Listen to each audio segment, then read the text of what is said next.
My mom abandoned me for a new family, then 4 years later returned to my dad's funeral only to shamelessly demand his inheritance for her children.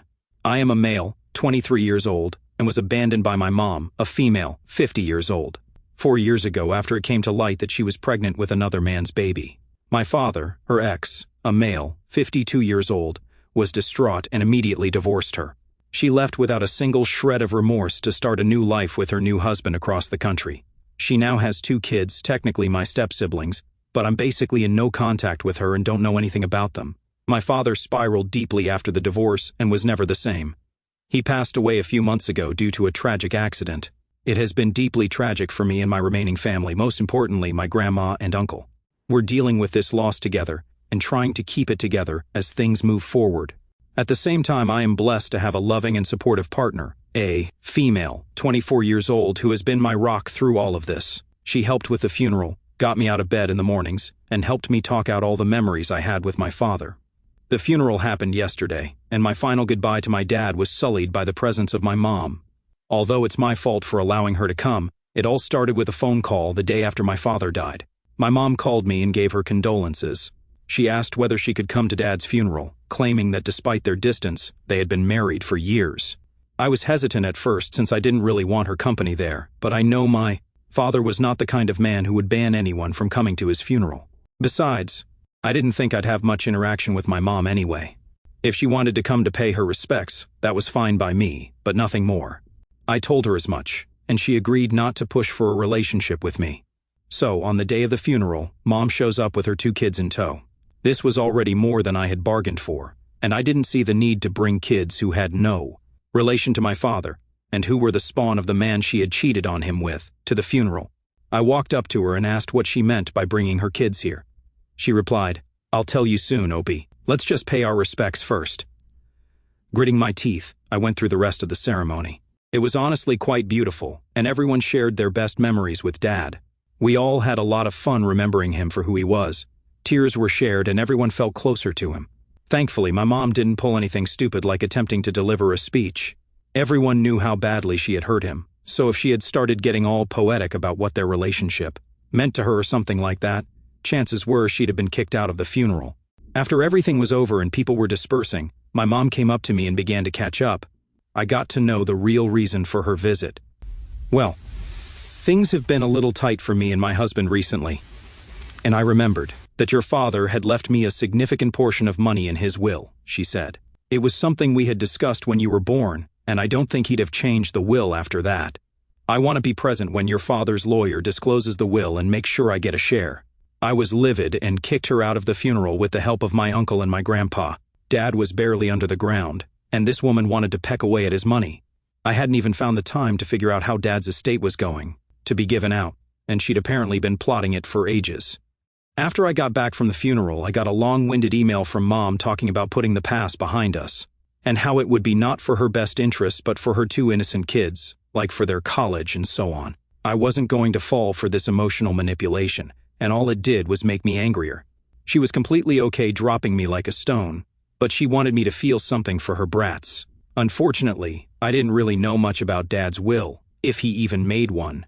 I don't think Dad was that good with stuff like that, but we did have a family lawyer who would be able to shed light on the issue.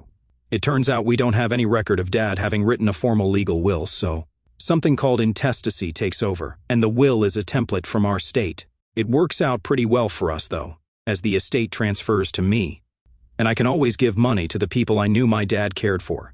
I don't know how, but my mom found out about this and called me again, asking me to reconsider sharing some amount of the inheritance with her and her family. The amount I'm getting is quite huge, as we lived a very comfortable life, and Dad's property transfers to me too. So honestly, giving some cash to Mom won't put much of a dent in my prospects, but I still refused on a matter of principle and because of how badly she treated me and Dad. Am I the asshole for not letting her have some of the inheritance? Update 1. After I declined to give Mom anything, her real side came out, and she told me I was going to end up regretting this. Then, a few weeks after that, I got summoned to court, where my mom was contesting the distribution of Dad's assets because he had created a will during their time together. The reason it wasn't with us now was that they had it made in another state, and I guess Dad never mentioned it to any of us. Due to that, everything's topsy-turvy, and I'm at risk of losing my inheritance. The old will is apparently in the hands of the divorce lawyer my mom used, and to be honest, the whole thing seems a little suspicious. Our family lawyer has promised that he'll get to the bottom of this, though. Let's see what happens, I guess. I don't know whether Dad had written a will when I was younger or before I was born, and to be honest, I don't know the law too well. I'm writing all of this while still trying to deal with my father's passing, and this court case is the last thing I need. Update 2. The first hearing to contest my inheritance happened yesterday, and things don't look good. Dad had written a will where my mom was a primary beneficiary, but my lawyer gave us a little hope by questioning the legitimacy of the will. He sat me down today and told me, "Opie, I know this is going to sound crazy, but something just doesn't add up. I feel like your mom has forged some part of that old will. I knew your dad well, and I'd be certain if he had gone through the full process of forming a will, getting witnesses, and paying someone to draft it. My best guess is your mom and dad discussed having a will, and your mom is using that knowledge to present a will that is faked. Now, I may not know the law, but even I know that forging a will is a felony. My mom must have been really desperate to try and dupe the court like that. It did make sense, though, because how the heck is the will with my mom's divorce lawyer? Their excuses don't add up, and her lawyer seems to be a really scummy guy to begin with.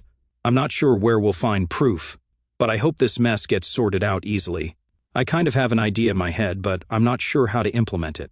I'll keep you guys posted once the result of the hearing comes out. Update 3. The case got settled in my favor, and boy, it's a long story. Things looked like they'd be muddled for months before the case would be settled, but I played things a little dirty. I tracked down the office of the lawyer Mom was using and bribed his secretary to give me all the files he had on our case. This lawyer was sloppy as all hell, and it was easy to get some really incriminating info about the shady stuff Mom had been doing. Most importantly, we got access to the original copy of the will and got it analyzed. The paper is like from 2 months ago. It's been made to look dated, but it's clearly a fake. Interestingly, we came across a piece of paper with the details of a will in Dad's handwriting, which seemed to be legit, but it was only a few random scribbles that wouldn't hold up in court. It's clear that my parents had gone 50% of the way to making that a will, and Mom had that document with her, but it was never made into a proper document. The craziest thing is, my lawyer said they'd probably have an easier job trying to contest my inheritance by being honest, but the forgery has messed things up for them big time. My mom might be facing jail time, and I'm countersuing for damages while her lawyer is likely going to lose his license. Good riddance, I say. The guy thought he was Saul Goodman or something. After all this, I can thankfully put this whole thing behind me. I haven't even had time to process everything that's happened due to my mom's intrusion. I've been distant in my relationship and slipped up at work. However, the people around me have been super understanding about what's been going on, and that's helped me feel like at least everything hasn't been derailed. Since everything else in the now standing will is pretty cut and dry, everything should get sorted in a few months. I think we'll sell the house, as it's too painful to live there with all the memories attached to it. I'll give a chunk of Dad's physical assets to his brother, my uncle, and his mom. We've discussed what to do with the money, and the best thing seems to be to invest it for the future or buy a house for me and my partner. Either way, those things are inconsequential because I'm just happy that my mom couldn't get away with her shitty behavior. If I was almost no contact before, I'm going full no contact now. Comment, NTA, but I was super worried for you when the lawsuit came up in your update. When my friend passed away, his ex's father got a part of his inheritance because he was still written down as a secondary beneficiary. All of this stuff is really dicey and needs to be kept in order. Comment, NTA. But you shouldn't even have let your mom come to the funeral. If she just dumped you without a second thought and still thinks only about her 2 new kids, it's clear she doesn't care about you. That may be tough to accept, Opie, but you need to move on. Next story. I, a 36-year-old female, had a child in 2021, who's now a 1-year-old. When I was pregnant, my friend Michelle, my age, had given me a gorgeous necklace as a present for my pregnancy. She said I could do what I wanted with it. It came in a beautiful little box and ribbon, and I had planned to keep it in the family. Recently, to celebrate my son Matt's first birthday, my sister flew in from England to help with my baby.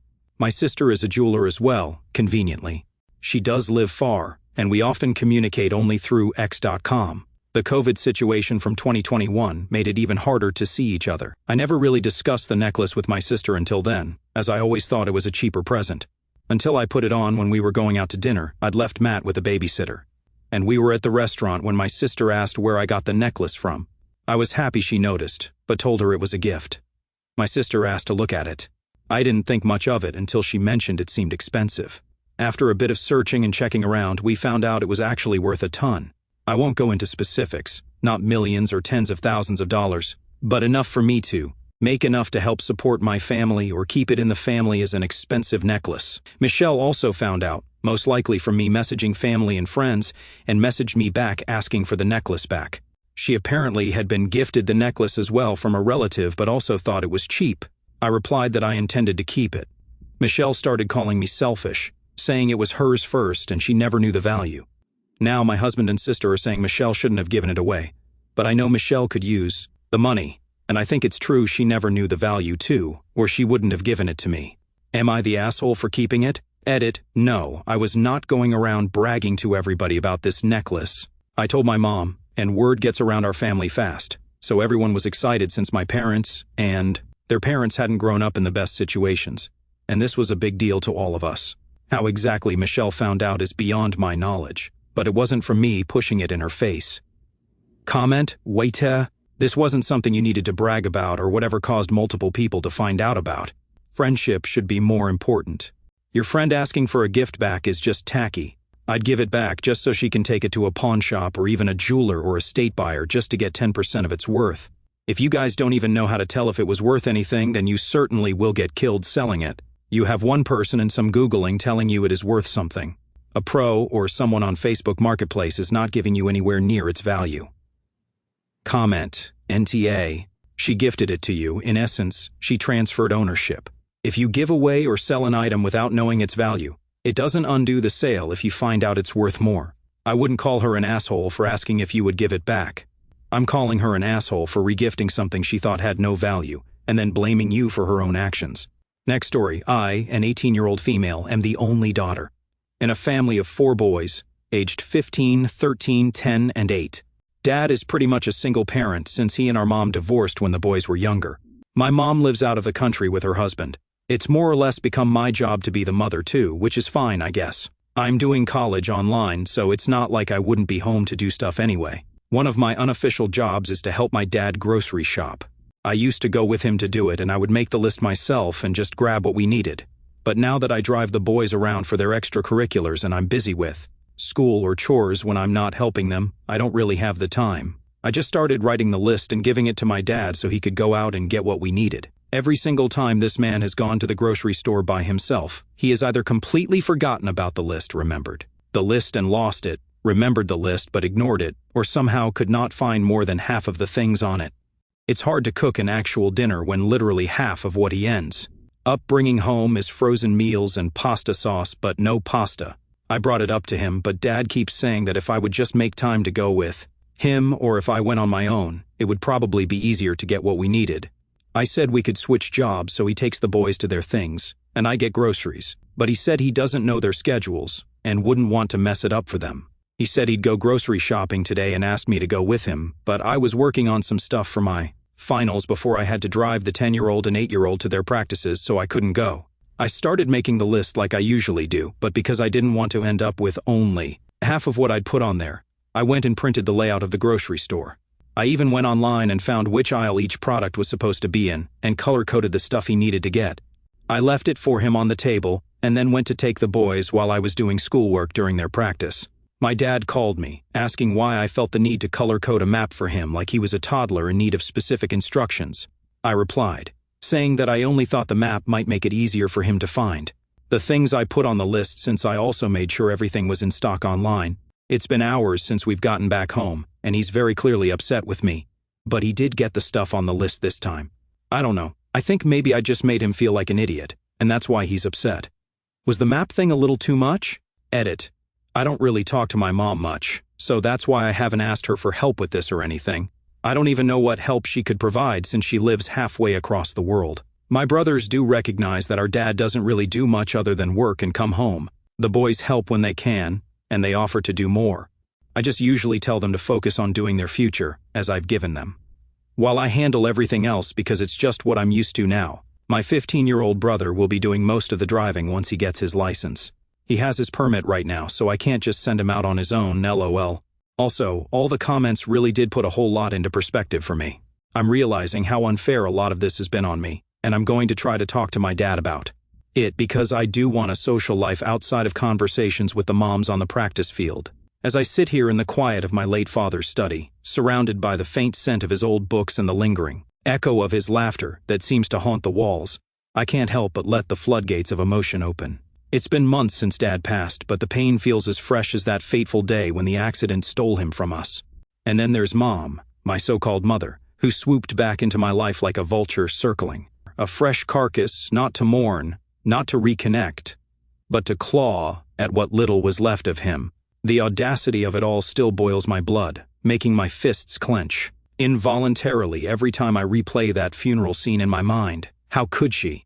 After abandoning me like I was yesterday's trash, after building her shiny new family across the country without so much as a backward glance, she had the nerve to show up with her kids in tow, demanding a slice of Dad's inheritance as if it were her divine right. It wasn't just anger that surged through me then. It was a deep, visceral betrayal that cut deeper than any knife. I remember the day she left 4 years ago like it was etched into my soul. I was 19, still figuring out life, when the truth exploded. Her affair.